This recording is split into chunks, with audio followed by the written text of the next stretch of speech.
Aloha, my name is Athena Rose and I'm here on the Oregon coast at a beach I think I've only been to one other time called Bob Creek, and I was on my way to Yachats from where I camped in Florence, and I almost didn't stop, but I was so enticed by the sun and it looked like a really beautiful big wide beach. Nobody's here, and when I walked over the rocks and came over on this side, it's kind of hidden and tucked away. It's so magical here. It's such a mermaid portal. There's these big seaweed fronds growing out here in this lagoon, and there's big starfish like this big, orange and yellow and red starfish, and these huge beautiful green sea anemones. So many of them, thousands of them, and it's so beautiful, it's so magical. I'm so grateful for this beautiful day. I'm so grateful for my life. I'm so grateful for my health. I'm so grateful for my body. I'm so grateful for my heart. I'm so grateful for my eyes and my ears and my voice and my womb. I'm feeling really grounded, more grounded today. I woke up not feeling so great. I had some very disturbing, antagonistic dreams. And I realized that these dreams are related to conflict that's going on within me, the inner critic that's happening. It's like this big, loud voice right now that I am so grateful for, that I can hear, because I can really see that part of me right now even more clearly. It's this inner critic that's continuing to tell me that I'm not good enough, that I'm unworthy, that I'm not valuable, I'm not doing a good job, XYZ. You can go on and on forever, but I'm not going to put that out there. What I'm saying is that I've been receiving reflections from people in my life that are important to me, and I value them. You know, and so much can come up in families in particular. It's really hard. It's really, really hard. I have a sister that I'm estranged from. We haven't talked in years, and she recently lashed out at me around an issue that's up for my son right now.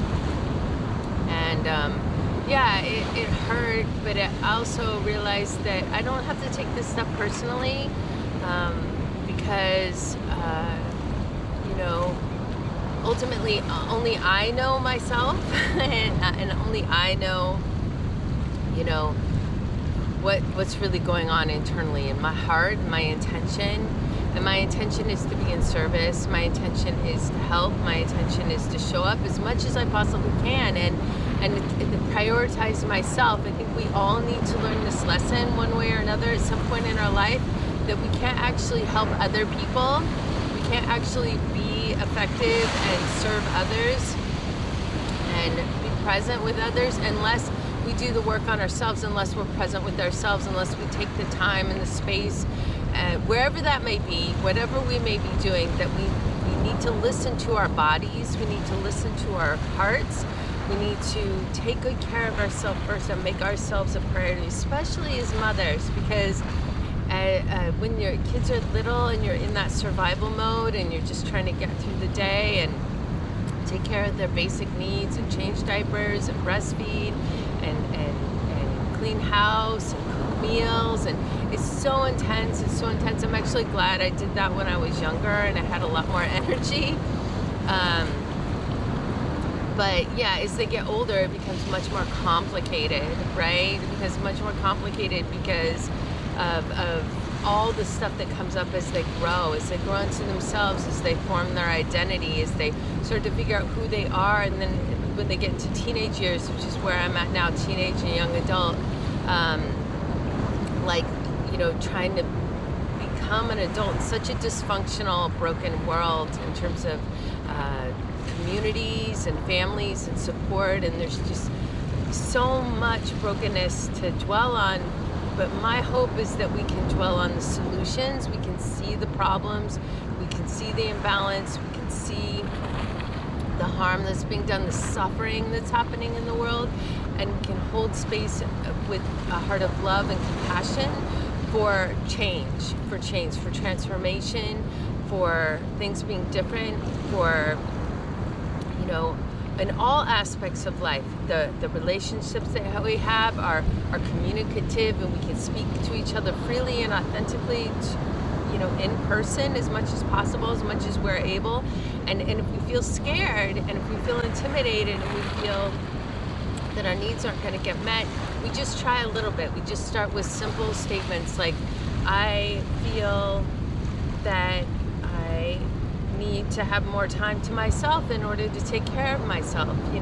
I feel hurt that you said this to me, and this is why. And taking the time to really listen to the other person if they come to you with a statement like that, and trying not to judge or push away because it hurts, and to just try and listen with the heart of softness, with the heart of acceptance for what is, and just be in love and forgiveness and compassion. We're all fallible. We all have made mistakes, and mistakes, in my mind, are gifts, because they can help us. All mistakes and all actions create consequences, and those consequences can be very painful, and they will definitely reflect back to you that the choice you made was not a good choice, and then that's an opportunity to come back to love, to come back to self-forgiveness, to come back to radical self-acceptance, and to just take the lesson, see the reflection, utilize it as feedback, and move forward, and don't hang on to the past. We as human beings are so interesting, aren't we? I mean, animals, I'm assuming, don't do this. Don't hang on to the past. They let it go, right? They don't allow it to affect the way they proceed into the future, but we do. So we have to forgive ourselves. We have to love ourselves. We have to radically accept ourselves, the choices we've made in the past, that maybe the consequences are present now. It's okay. It's okay. It's okay. You don't have to beat yourself up. You don't have to feel ashamed. You can accept that was the way you were in the past. Those are the choices you made in the past, and you're seeing the result of that. I'm seeing the result of that in my life right now with my children, and I have to just accept that that's what happened, that's the choice. Those are the choices I made, and to be loving and compassionate with myself, because if I'm not able to be loving and compassionate with myself, how can I hold that container and that space for being loving and compassionate with others? I can't. It's impossible. If I can't radically accept myself as I am in this moment, without trying to change anything about my appearance or my demeanor or my thoughts or my behavior, or how I perceive myself, the lens in which I look at myself through, if I can just take all the parts of me, even the stuff that I feel is not pretty, is ugly, is gross, is dark, is nasty, is not acceptable, I can slowly, gently see it as beautiful. Try and change my perspective, change my mindset, and see it as beautiful. This is beautiful. I might not like the way that looks because it feels uncomfortable. But to be accepting of the uncomfortability, and accept it as it is, as it is. My beautiful son, who's really suffering right now from mental illness, he frequently says it is what it is, and it's right, it's true. That is like one of the most profound, wise statements a person could say in response to life, in response to a situation. It is what it is. We accept it. We witness it. That's our job. That's all we're here to do as human beings on this school of Earth, is to just see it for what it is, experience it, like fully experience it in our bodies, in our bodies. Feel the feelings. Don't push them away. Say, no, that's not good enough. I don't like that. Ugh, yuck. No. We gently, over time, baby steps, This takes a lifetime, many lifetimes to come to radical self-acceptance. And I'm still very much in the process of that. I'm not an enlightened being. Many of us are not, So we're going to have to face this over and over again as we move towards those higher states of consciousness that we accept ourselves as we are. And the more we can accept ourselves as we are in each moment and love that, and witness, and even if we can't love it, just witness it. Witness witness it and stay present. Stay present with the uncomfortability, stay present with the ugliness that we may feel, and just gently soften around that. You know, there's a tendency to constrict, to be like, I don't like that, that's cringy, gross. No. Push it away, make it wrong, make it bad, blame it, shame it. I'm gonna stuff that in a closet over here. I'm gonna stuff that down over there, but it's gonna come out sideways, right? It's gonna come out sideways at some point. You're stuffing down these feelings of shame and guilt and resentment and anger towards yourself, and it's gonna come out sideways. It has for me. I've struggled with eating disorders my whole life.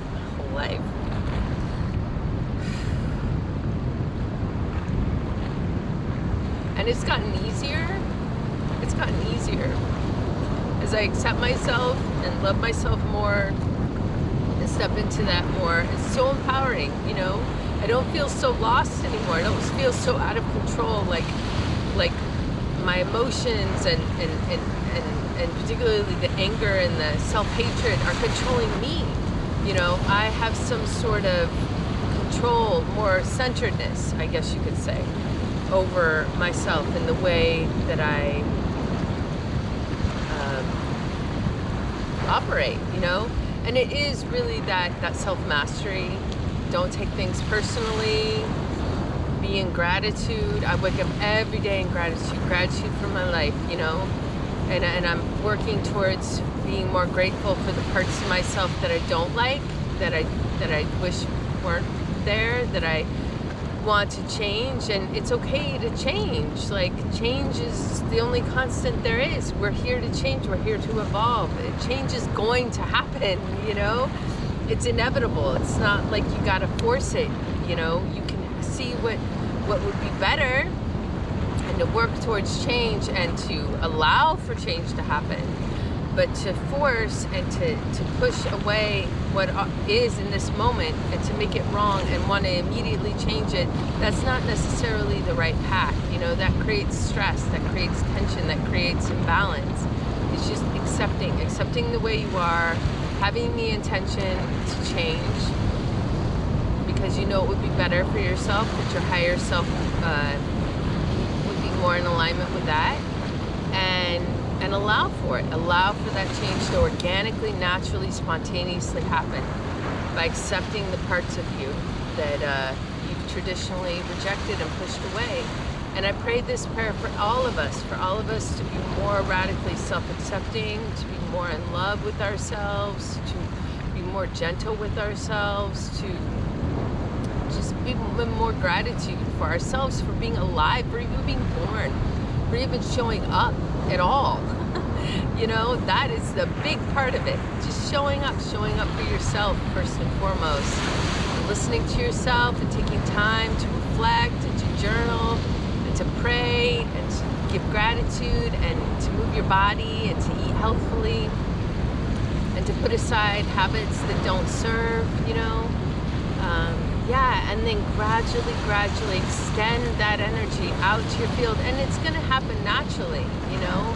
As you become more accepting of yourself, more radically in love with yourself, the more you can hold that vibration just naturally in your being and spread it wherever you go. Wherever you go, you don't even have to do anything. You're the pillar, you're the beacon of radical self-acceptance. Yes. I pray that for all of us. So please continue to work on that, to hold that vision for yourself of self-acceptance and self-love. I'm here. I would love to assist you. I'd love to bless you up with listening to your story, listening to what struggles you have, listening to how I can be in service to you and to help guide you, you know, back to your inner guide, back to acceptance, back to radical love, loving awareness. Thank you so much. My name is Athena Rose. My website is luminatedhearthealingarts.com, and please feel free to reach out to me. I have a free newsletter that I'm putting out every week, and a free 7-day radical self-love action planner that's a part of that offering.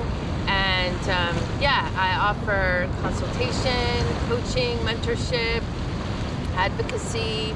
I particularly have a heart for working with mothers, with women, and of all ages, and young girls, you know, teenage girls in particular. I'm also an addictions counselor and an herbalist, and very much into health and fitness. So yoga practices and breath work, a variety of modalities that can help you get to your body, be more in love with yourself, be more in love with yourself. Who doesn't want that, you know? Wow, the water's really coming in right now. That's really great. I'm excited for that. There's all these beautiful birds over here perched. There's a huge pelican type of bird. Wow. What a beautiful magical day. May this day find you blessed in every way. Aloha.